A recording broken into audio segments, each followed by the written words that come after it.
मंगलमय मंगलकरण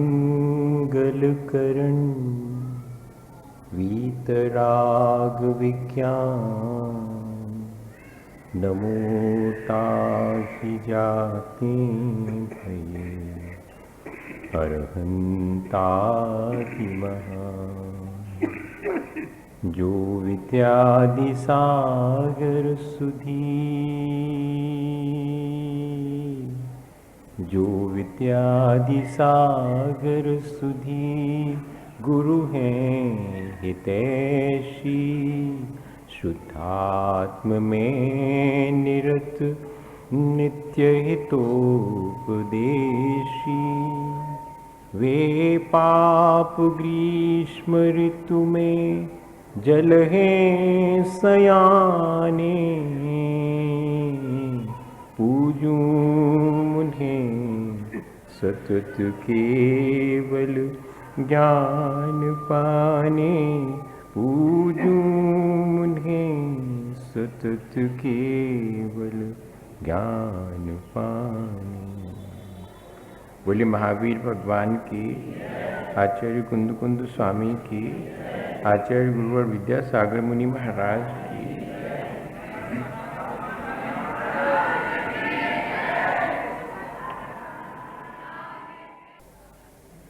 आज एक साथ फिर बैठे हुए हैं इसलिए कि हमारा जो शेष जीवन है उसे हम कैसे व्यवस्थित कर सकें, उसे हम कैसे ठीक ढंग से जी सकें। अभी तक हम अपने जीवन के अनुभव से पाते हैं कि हमने अपने जीवन को व्यवस्थित ढंग से नहीं जिया। बहुत लापरवाही में, बहुत अज्ञानतावश या बहुत अविवेक पूर्वक हमने अपने जीवन को व्यतीत किया है। जो हो चुका उसे तो हम संभाल नहीं सकते, अतीत को तो संभाला नहीं जा सकता। वर्तमान को संभाल करके हम आने वाले समय को उज्जवल बना सकते हैं, भविष्य को हम अच्छा बना सकते हैं। यही हमारे भीतर एक विचार पिछले कई दिनों से उत्पन्न हुआ, जिस पर हम बार बार विचार कर रहे हैं और अपने इस विचार को दृढ़ कर रहे हैं कि हाँ, वास्तव में हम अपने शेष जीवन को अभी भी हमारे हाथ में है कि हम जैसा चाहते हैं वैसा व्यतीत कर सकते हैं। असल में जब हमें किसी चीज़ की जानकारी नहीं होती तो हम अपने जीवन को जिस चाहे तरह जीते रहते हैं। कुछ लोग हैं जिनको की जानकारी होने के बावजूद भी वे अपने जीवन को उसी तरह लापरवाही में जीने के लिए मजबूर हो जाते हैं। मजबूरी और कुछ नहीं है, ऐसा नहीं समझिएगा कि मजबूरी है तो उनको जीना ही वैसा पड़ता है। यहाँ पर कोई भी जीव हो, अज्ञानता से जीने की उसकी मजबूरी नहीं है। अभव्य जीव की बात अलग है, लेकिन भव्य जीव जिस क्षण भी अपने पुरुषार्थ को जागृत करके ज्ञान पूर्वक अपने जीवन को व्यतीत करने का संकल्प ले ले, वो उसी क्षण से ज्ञान पूर्वक अपने जीवन को जी सकता है। लेकिन हम वैसे भी नहीं हैं कि हमें अज्ञानतावश मजबूरी में अपना जीवन जीना पड़ रहा हो।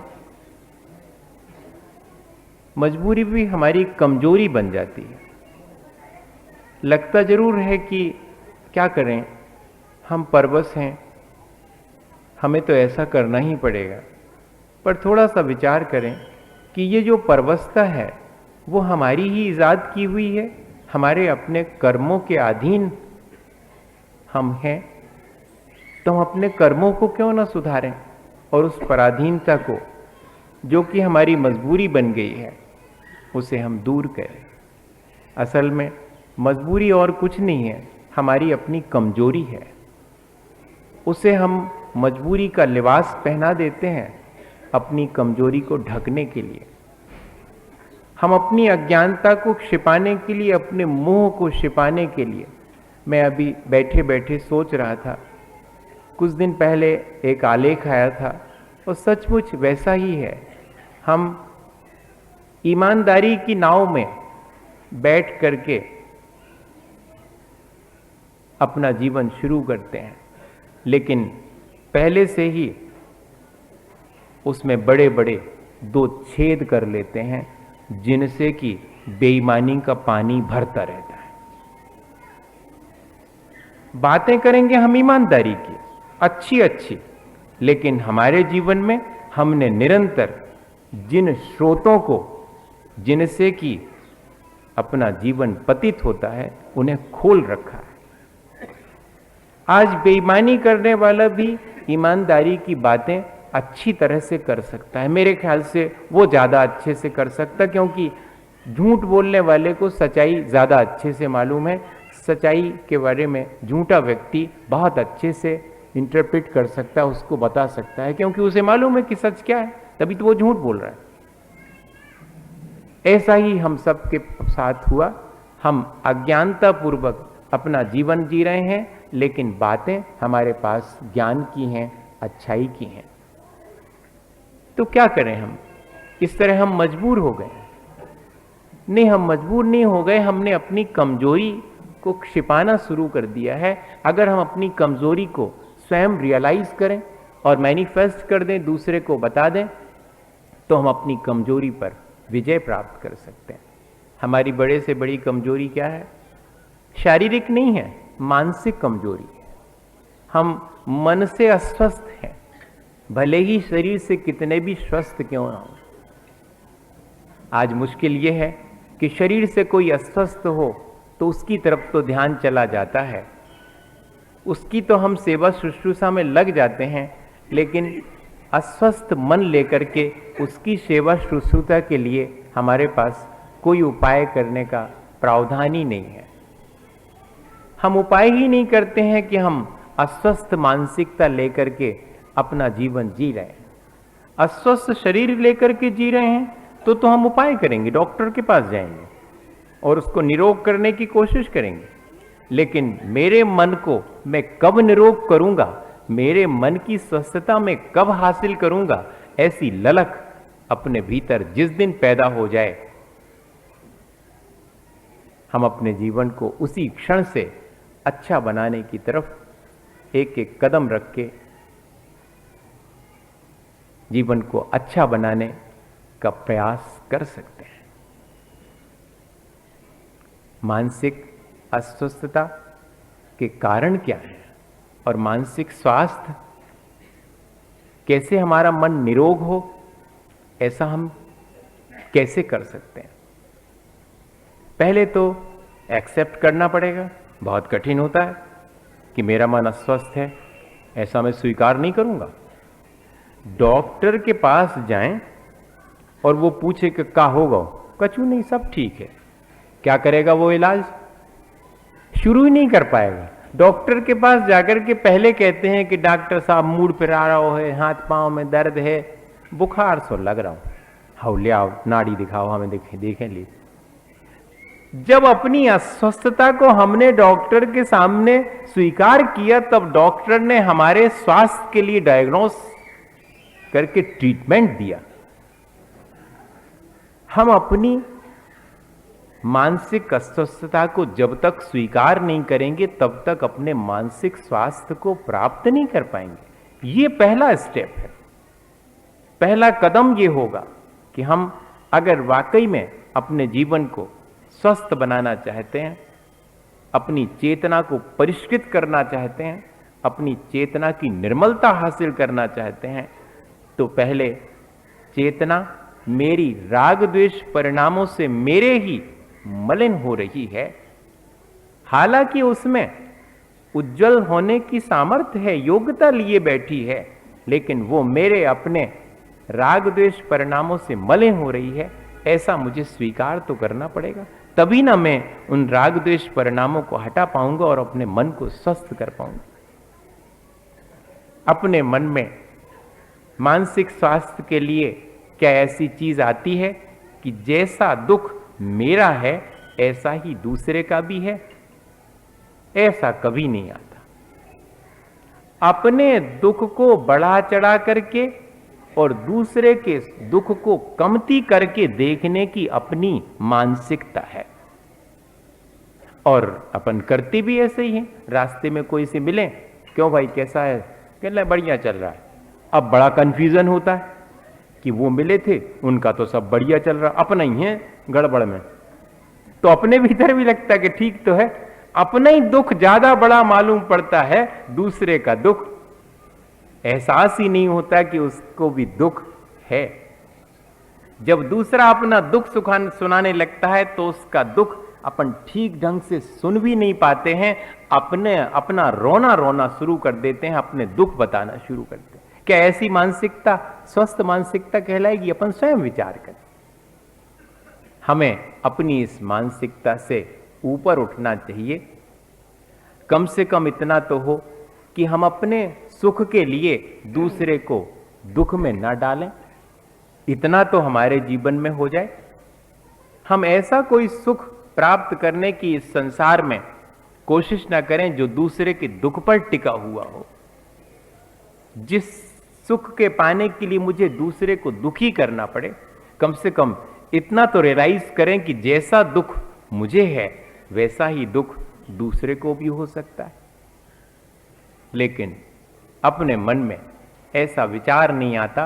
अपन उस जगह अपने को खड़ा करके नहीं देखते हैं जहां की दूसरा खड़ा हुआ हो करके और महसूस कर रहा है तकलीफ को। कोई भी घटना दूसरे के साथ घटती है तो अपन उसको सतही, बहुत सुपरफिशियल, बहुत ऊपर ऊपर ले लेते हैं कि हाँ ठीक है। लेकिन उस जगह अगर हम खड़े हों और हमारे साथ भी वही घटना हो तो कितनी तकलीफ लगेगी, कितना हल्ला करेंगे अपन, कितना चीखेंगे, चिल्लाएंगे। इस तरफ अपना ध्यान नहीं जाता है और अपन दूसरे के दुख को ठीक ठीक समझ नहीं पाते हैं। अपनी ही कसौटी पर, अपने ही तराजू से, अपने ही चश्मे से उसे देखने की कोशिश करते हैं और तौलने की कोशिश करते हैं। किसी व्यक्ति ने लिखा कि अपने थोड़े से जल जाने की पीड़ा इतनी ज्यादा है दूसरे के जल करके राख होने वाली पीड़ा से भी ज्यादा है। दूसरा जल करके राख हो जाए उसकी पीड़ा का एहसास जरा सा होगा, लेकिन अपने जरा से जल जाने की पीड़ा का दिन भर एहसास होगा और जब तक वो ठीक नहीं होगी तब तक। इतना स्वार्थपूर्ण अपना दृष्टिकोण हो गया।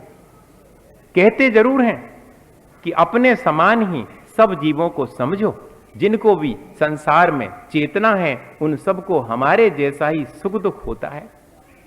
अपने कथन में तो यह आता है, लेकिन अपने जीवन में जरा विचार करना पड़ेगा, अपने जीवन में झांक करके देखना पड़ेगा, अपने क्रियाकलापों को देखना पड़ेगा कि क्या वास्तव में मेरा कॉन्सेप्ट, मेरा सोच इस तरह का तो नहीं है कि मैं दूसरे के दुख को कोई तवज्जो ही नहीं देता हूं, अपने दुख को ही दूसरे के सामने ज्यादा से ज्यादा विस्तार करके रखना चाहता हूं। एक घटना आती इसकी, सब लोग अपने अपने दुख से बड़े परेशान थे।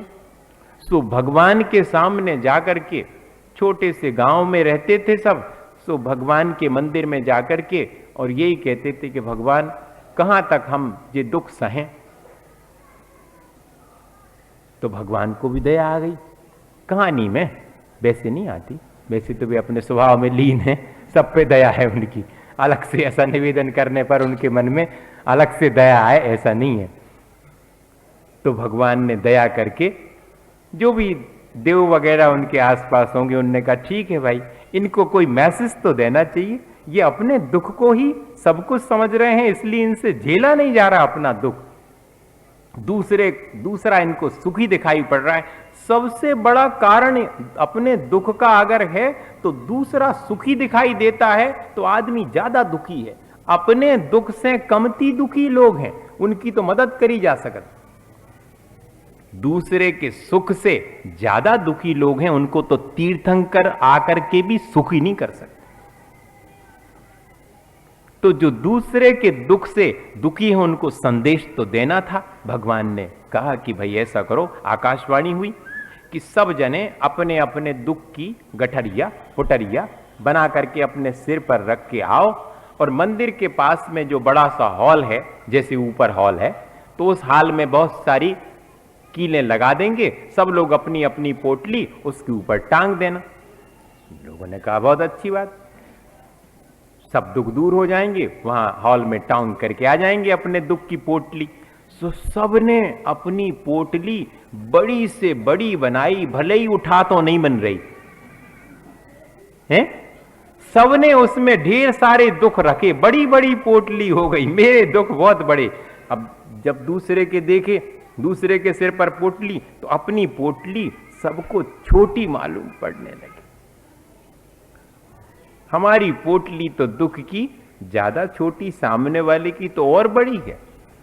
सबने आकाशवाणी हुई कि भाई टांग दो अपनी अपनी गठरी दुख की। सो सबने अपनी कीलों पर गठरी टांग दी। फिर आकाशवाणी हुई कि सब लोग अपने अपने दुखों से परेशान हैं, इसलिए हमने ये विचार किया है कि सब जने एक दूसरे से अपने दुख बदल लेवे, जोन को जोन पोटली जाने हो सो ले लेवे, इतनी टंगी हैं सब। अब लियो, अब बड़ी दुविधा हुई, भाग दौड़ मच गई। लेकिन पूरी भाग दौड़ के बाद पाया ये गया कि जिसने जहां जो पोटली टांगी थी, अपनी ही पोटली उठा ली, दूसरे की पोटली उठाने का साहस नहीं किया। क्यों नहीं किया?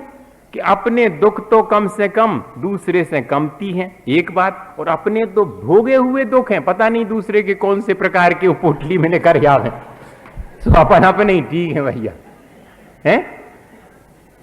ऐसी घटना से अपन को क्या संदेश मिलता है कि अपन भी अपने दुखों को ही इस संसार में बढ़ा चढ़ा करके और रोना रोते रहते हैं। अपने दुख को समझकर अपने सुख का, जो शाश्वत सुख का उपाय है, वो उपाय करना ही स्वस्थ मानसिकता कहलाएगी।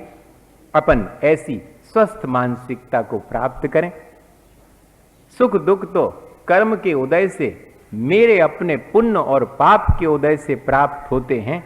मैं उनको जितने हैं समता पूर्वक सहन करूं, बढ़ा चढ़ा करके कहने की क्या आवश्यकता है। दूसरा भी यहां इस संसार में दुखी और सुखी अपने कर्मों से है, मैं क्या करूं?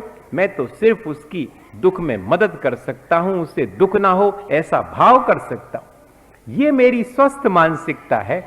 और अस्वस्थ मानसिकता क्या है? दूसरे को दुखी देख करके और अपने मन में विचार आवे कि हो तुम दुखी, सो अपने कर्मों से भोगो लियो। तो ये भी एक मानसिकता है कि दूसरे को दुखी देख करके अपन फौरन, ज्ञानवान है बहुत, सो विचार कर लेते काय से आए जी दुख, इनके कर्मों से आए, और उसके इतना तो ठीक है, उसके बाद धर्म ध्यान कर सकते हैं। इसने अपने ऐसे खोटे कर्म किए जिससे कि दुख है, हे भगवान इसको ऐसी सद्बुद्धि मिले, ये सन्मार्ग पर लगे जिससे कि शाश्वत सुख का उपाय कर ले, तो अपाय विचय नाम का धर्म ध्यान हो गया। और उसी समय अपने मन में आता अगले क्षण कि तुम्हें अपने कर्मों से दुख मिले हैं, सो भोगो, तुमने करे थे ऐसे सो भोगो, हम कछु ने कर तुम्हारी मदद, को करे मदद। ऐसा विचार आता है, खोटा विचार, ये तो अपनी मानसिक अस्वस्थता का प्रतीक है। इसको कम से कम संभालें, इसको दूर करें, अपने मन से निकालें। और दूसरी चीज, छोटी छोटी सी चीजों में, चाहे शारीरिक हो चाहे मानसिक हो, अपना मन गड़बड़ा जाता बहुत जल्दी। अपन सामंजस्य नहीं बिठा पाते, अपने भीतर धैर्य और सहिष्णुता नहीं ला पाते, जबकि मानसिक स्वास्थ्य वाले को बहुत धैर्यवान और सहिष्णु होना चाहिए। लेकिन अपन बहुत जल्दी कषायवान हो जाते हैं, असहिष्णु हो जाते हैं, अपना धैर्य खो देते हैं, सामंजस्य नहीं बना पाते हैं। चाहे वैचारिक स्तर पर हो चाहे शारीरिक स्तर पर हो। वैचारिक स्तर पर तो ये है कि हम जिस परिवार को बिलोंग करते हैं उस परिवार में हमारी चले, चाहे अच्छी हो चाहे गड़बड़ हो, सब हमारी माने, हमारा सिक्का चले।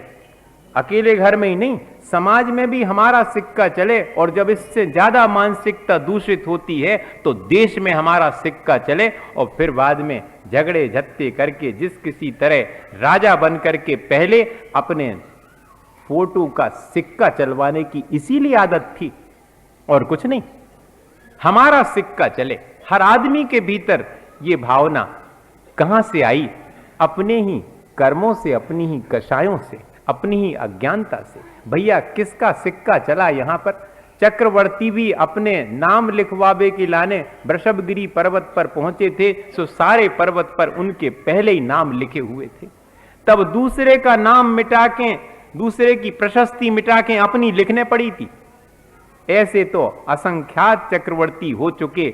मैं तो सोचता था कि मैं ही पहले सचखंड का अधिपति हुआ हूं। ऐसा अपने भीतर भी यही मानसिकता आती है।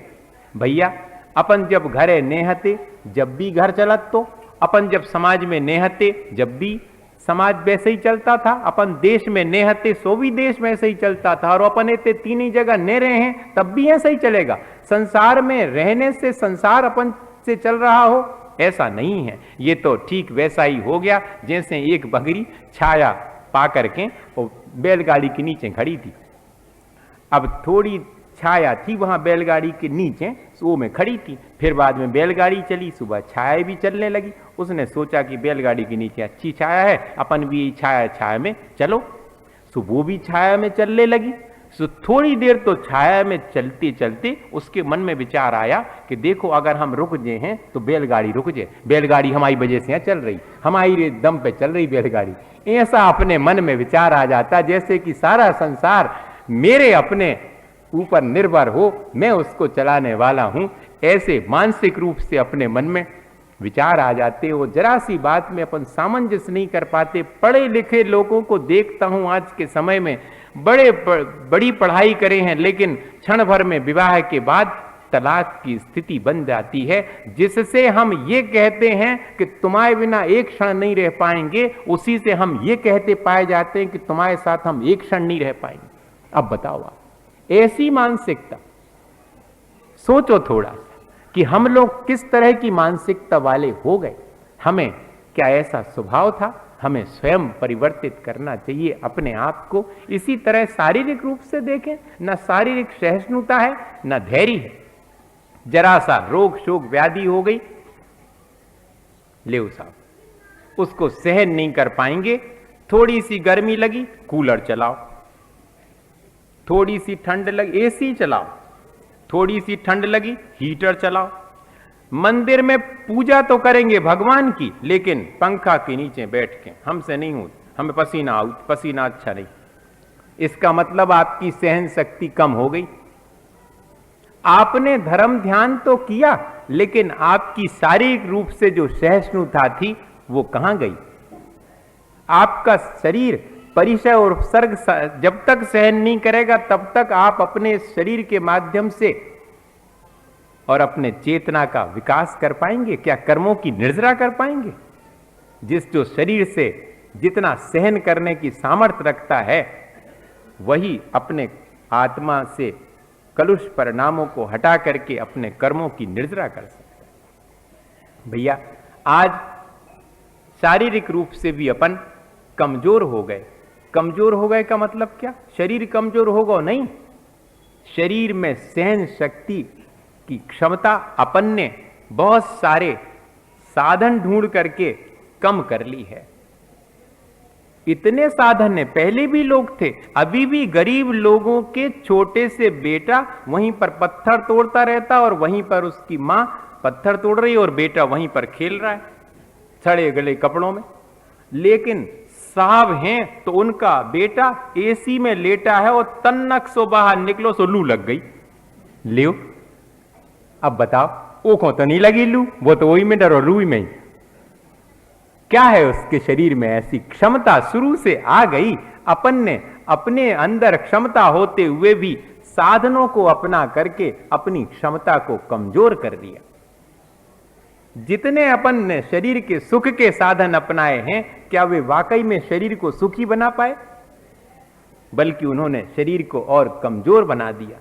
एक व्यक्ति जो कि बिना पंखे के भी अपने शरीर में ठंडक अनुभव कर सकता है, वो ज्यादा अच्छा है या पंखा चला के ठंडक अनुभव करने वाला व्यक्ति अच्छा है? वो ज्यादा सहिष्णु है? आप स्वयं निर्णय करें कि हमारे अंदर शरीर में कितनी कमजोरी आ गई हमारे अपने सुख सुविधा की वजह से। और कुछ नहीं। आज सबकी दौड़ उसी में है कि जितने ज्यादा शरीर के सुख सुविधा के साधन जुटा लेवे, वही को सवेरे से दुकान खोल के बैठे रहते, वही को इतनो पड़ रहा है और कुछ नहीं।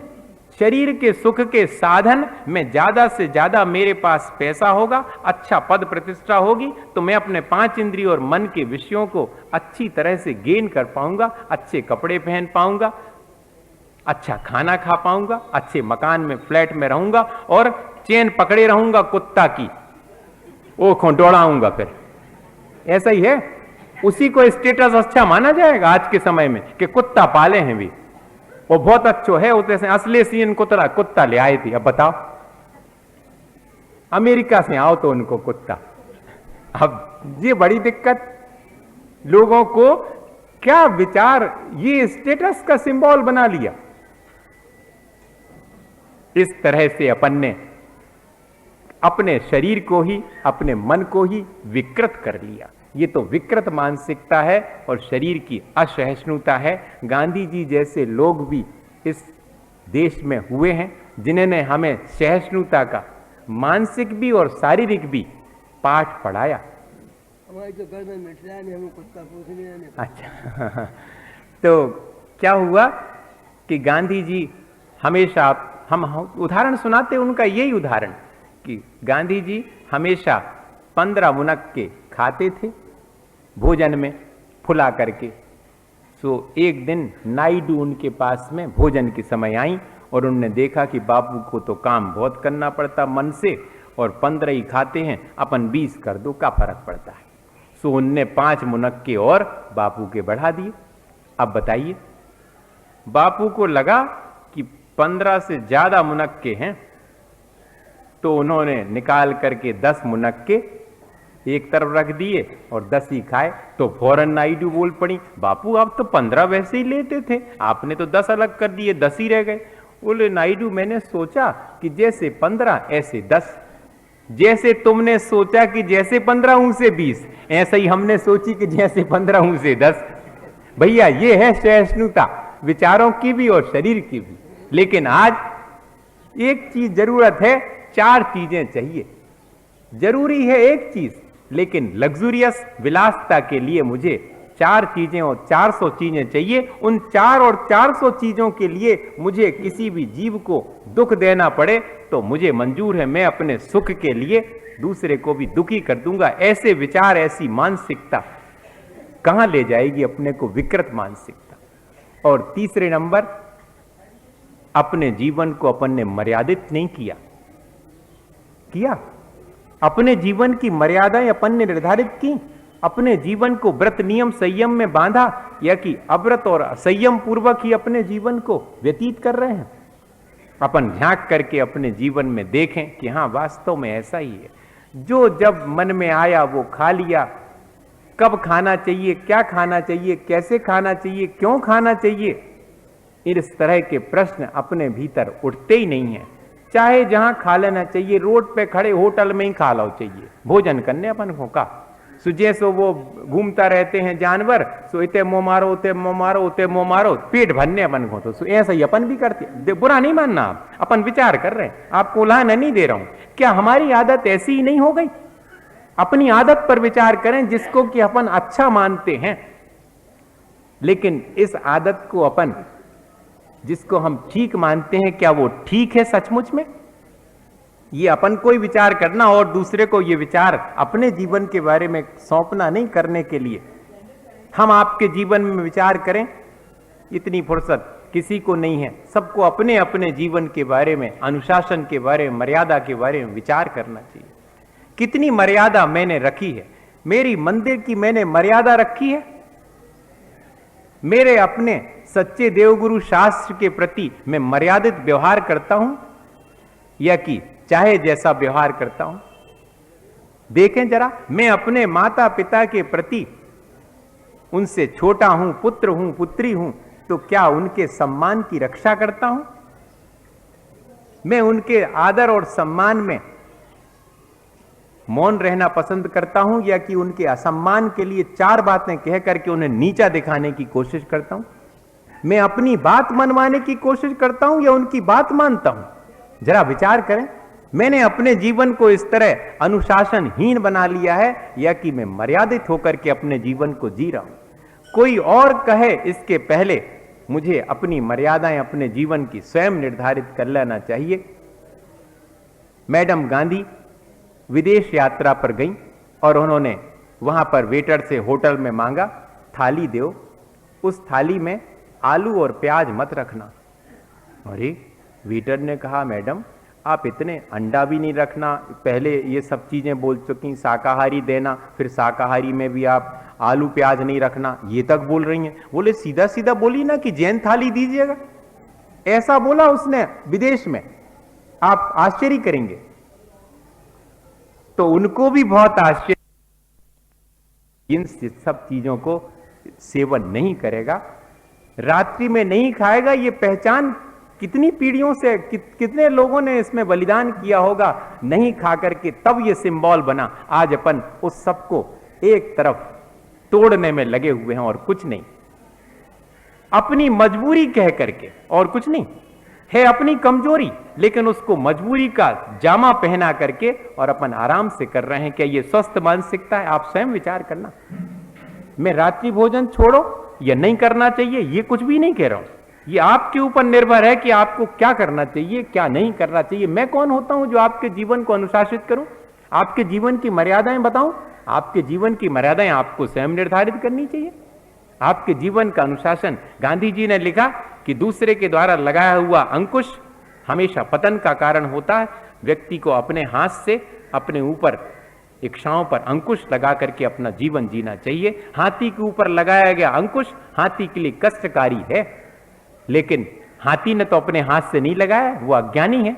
ऐसे ही ज्ञानवान जीव अगर अपने हाथ से अंकुश लगा देवे तो पराधीनता का अनुभव उसे नहीं होगा। लेकिन अपन अपनी मर्यादाएं, अपनी सीमाएं स्वयं निर्धारित नहीं करते। मैं बहुत पुराने जमाने की बात नहीं कर रहा हूं, आज ही मेरे देखते देखते क्या स्थिति बन गई। महाराज जी तो 80 साल के हो गए, उनको बार बार कहना पड़ता है कि भैया ऐ सोने करो, ऊं सोने करो। हमारी आदत में नहीं है कि ऐ सोने करो, ऊं सोने करो, इसलिए हम कहते नहीं, लेकिन देखते तो हम भी रहते कि क्या कर रहे हैं अपन। अपनी मर्यादाएं अपन ने खत्म कर दी, किसी चीज की कोई सीमा और मर्यादा नहीं रही, कोई लिमिट नहीं रही। अपने जीवन में जो जब समझ में आता तब कर लेते। अभी अभी देख रहा था मैं, अब आप बुरा नहीं मानना, अभी इसी सभा में जैसे ही उन्होंने नाम लिया कि अमेरिका से आए हैं एक व्यक्ति श्रीफल चढ़ाने, तो बड़े प्रसन्न, सबकी आंखें लग गईं कि को आओ है अमेरिका से। अब जब उनको देखा कि टोपी को कुर्ता और धोती पहरे, तो फौरन चेहरों पर हंसी आ गई। आई कि नहीं? अरे रेन लगे हुई हैं अमेरिका में, आए नहीं अमेरिका के। हम तो देख वो चाह रहे थे गोरा व्यक्ति अमेरिका से आया हुआ, और जी तो इतनी की हुई होते जाके रेन लगे। और बताओ इनने पैंट शर्ट टाई सूट वगैरह कछु नहीं लगा, हम कैसे मान ले में कि अमेरिका के?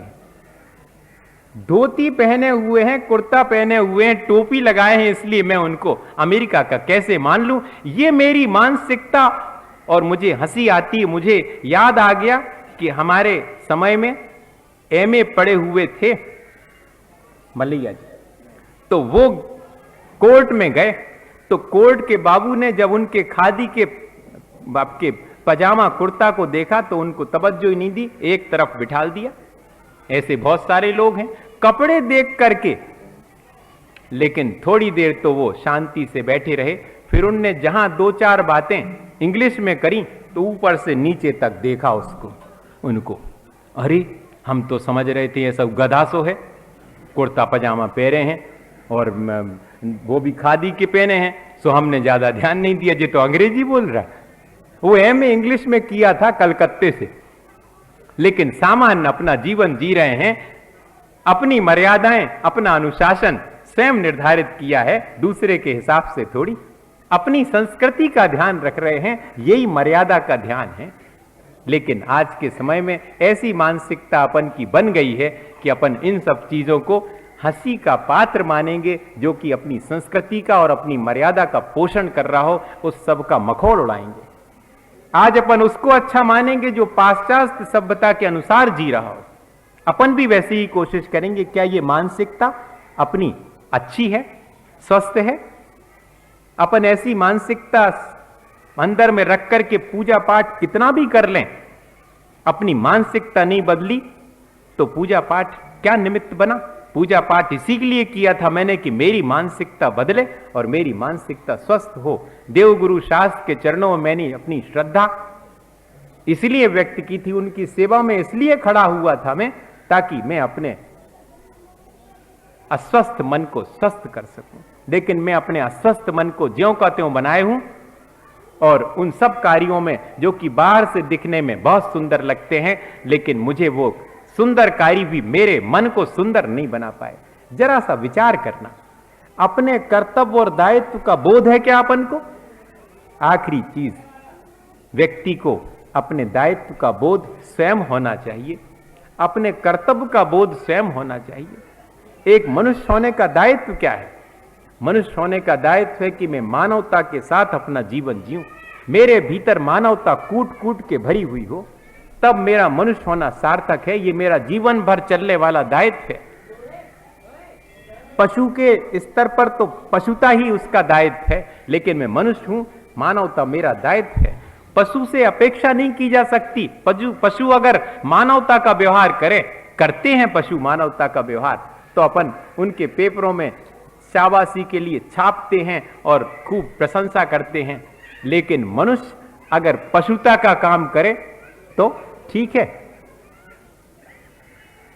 अपने दायित्व का बोध नहीं है, अपन भी ऐसे काम करते हैं जो कि पशुता के हैं। बुरा नहीं मानना। जितने आपके मुरैना का नाम पढ़ करके, और अभी तक मुझे बहुत दुख है कि पहले नंबर नाम है भ्रूण हत्या में, वो भी बेटियों की हत्या में। नंबर 1 है एमपी में, नंबर 3 है ग्वालियर का। अब बताइए आप, और कितना धर्म ध्यान आप करेंगे, कितना भी कर लें, लेकिन अगर आप ऐसे दायित्व बोध से अमानवीयता के कार्य करते हैं तो क्या आप अपने को धार्मिक मान सकेंगे? इस मानसिकता से अपने आप में जितनी धर्म की क्रियाएं दोहराएंगे, वो सब धर्म की क्रियाएं अकारक हो जाएंगी। कितनी बार महाराज जी कह चुके, लेकिन अपन ने अपने दायित्व का कभी, सिर्फ इसलिए कि अपने दायित्व का अपन को जागरूकता हो कि मैं भी अपने दायित्ववान हूं और मुझे भी अपने दायित्व का बोध होना चाहिए। आज नए बच्चे ये कहते हुए पाए जाएंगे कि अरे माता पिता की सेवा नहीं करी, देश की रक्षा नहीं करी, देश के लिए कुछ अपनी पढ़ाई का कोई उपयोग नहीं किया, मुनि महाराज बन गए। का दायित्व निभाओ इनने? आपने क्या दायित्व निभाया माता पिता के प्रति?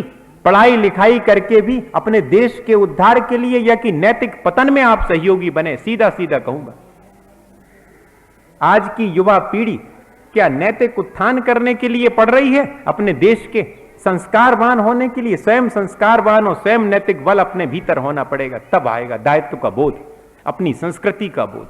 लेकिन वो सब अपन ने बालाए ताक एक तरफ उठा के रख दिया है, वो आउट ऑफ डेट हो गया। अब तो अपन अप टू डेट हो गए। अस्वस्थ मानसिकता को अब अप टू डेट होना माना जाता है, स्वस्थ मानसिकता को आउट ऑफ डेट माना जाता है। फॉरवर्ड माने जाने वाले लोग वो हैं आज के समय में जिनकी जितनी दायित्व से विमुखता है, और बैकवर्ड माने जाएंगे जो अभी तक अपने धर्म ध्यान में लगे हैं। भैया हम तो 4 शब्द, अबे कौन अम्मा से पूछ लो, हम तो मंदिर जे हैं और 4 शब्द पढ़े, का धरो मंदिर में, ऐसा कहने वाले लोग ज्यादा हैं। मंदिर जाने वाले कम हैं, और मंदिर में किताब लेकर के उसमें से 2 शब्द बांचने वाले कम हैं। उपन्यास और पत्रिकाएं पढ़ने वाले ज्यादा मिलेंगे, वो ज्यादा अच्छे माने जाएंगे। ये तो पुराने जमाने के माने जाएंगे कि तुम कर रहे पुराने जमाने के हो, बैकवर्ड हो।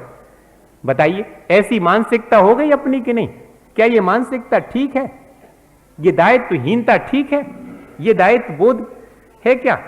नहीं, ये दायित्व बोध नहीं है। हमें दायित्व बोध होना चाहिए और साथ में कर्तव्य का भी बोध होना चाहिए। उस दायित्व की पूर्ति के लिए मुझे जब मेरे सामने कोई मौका आए तो चूकना नहीं चाहिए।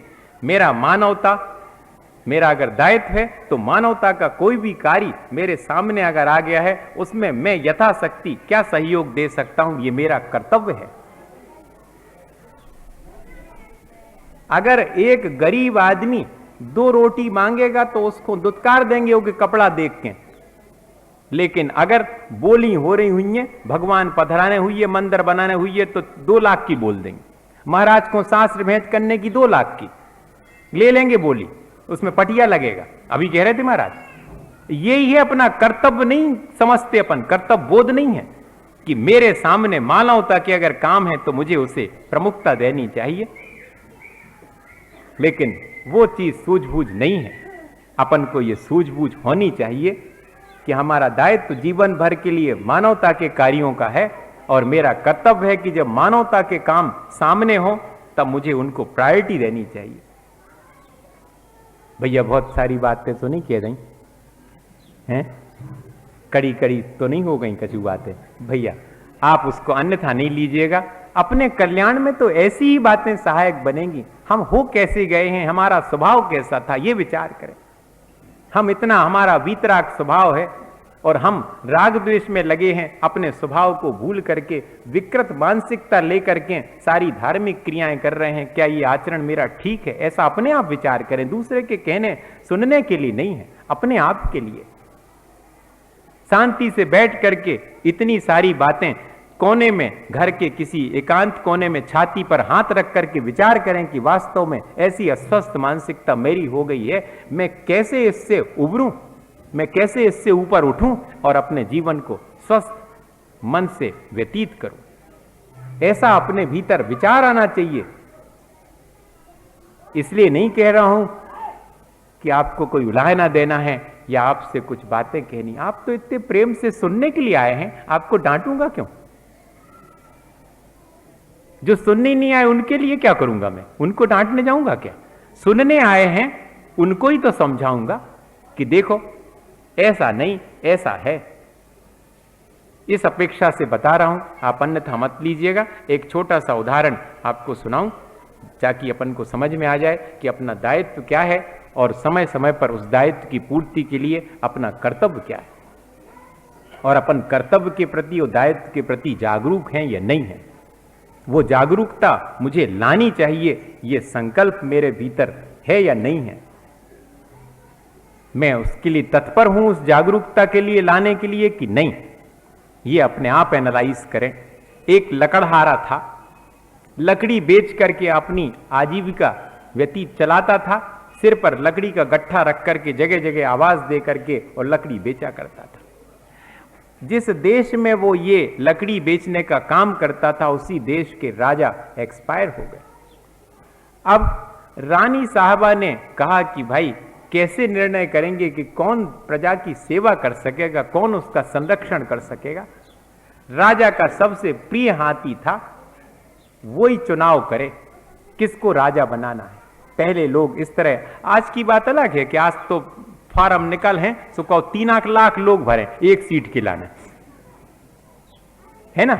योग्य है या नहीं है ये इससे मतलब नहीं है, हम तो शायद लग जाए लाख, बन जाए राजा, ये मानसिकता है अपनी और कुछ नहीं। हम उसके योग्य हैं या नहीं है ये अपन देखते नहीं है। अब क्या हुआ कि फूल की माला रे करके सूंड में और हाथी सब में दिन भर घूमता रहा। शाम के समय जब वो लकड़हारा अपनी लकड़ियां बेच करके आ रहा था, तब रास्ते में उसको देख करके हाथी ने अपने फूलों की माला उसके गले में डाल दी। अब जितने सैनिक थे, जितने पदाधिकारी थे, सबने घेर लिया कि भैया ये लकड़हारा भले ही है लेकिन जे तो है तो राजा। सबने पैर पड़ लिए, आप चलो महल में और अपने कपड़ा बदलो और राजा के कपड़ा पहनो, अब कल से आप आई हो राजा। लकड़हारा भी ठीक है भाई, अब क्या करें। और कोई होता तो बहुत हंसता, कहते पहले वीडियोग्राफर को बुलवाओ, हमारी फोटो खिंचवाओ, पेपरों में निकले कल के इनको राजा अपॉइंट करोगे हेमंत इस किस के लिए। अब ये कुछ भी नहीं, वो तो घबराया कि भाई मैं तो लकड़हारा हूं, मुझे फौरन राजा बना रहे हो मेरी, अब मुझे ये देखना पड़ेगा कि मैं राजा के योग्य, मुझे बना दिया है तो मेरे अंदर योग्यता है या नहीं, मेरे अंदर दायित्व का बोध है कि नहीं, मेरे कर्तव्य का बोध है कि नहीं। ये उसके लिए चिंता हो गई। और रात भर राजा के पलंग पर सोया और दूसरे दिन राजसभा में जब बैठा, जैसा न्याय करना था वैसा न्याय किया। न्याय क्या करना था, मंत्रीगण थे, सो उनके माध्यम से सारा राजकाज दूसरे दिन का आसानी से चला।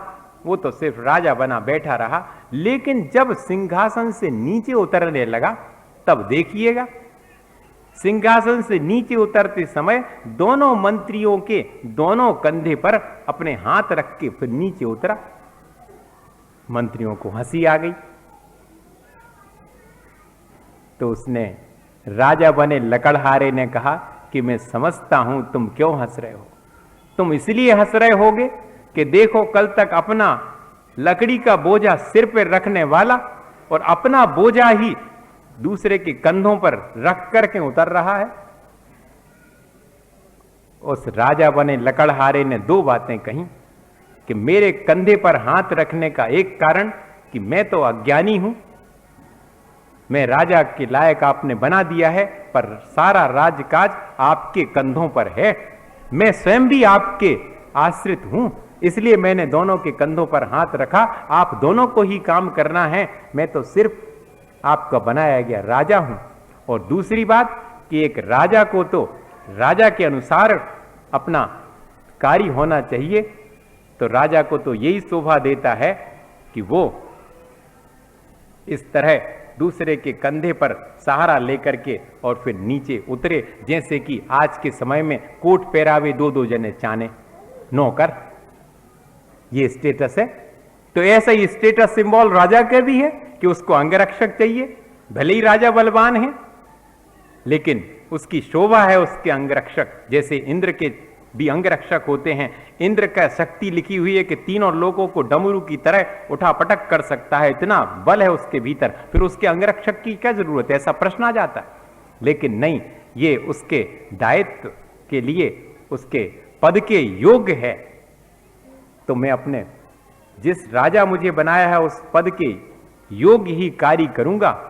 मैं लकड़हारा हूं, ये मुझे भुलाना पड़ेगा। मैं राजा हूं, इस प्रकार मुझे जीना पड़ेगा।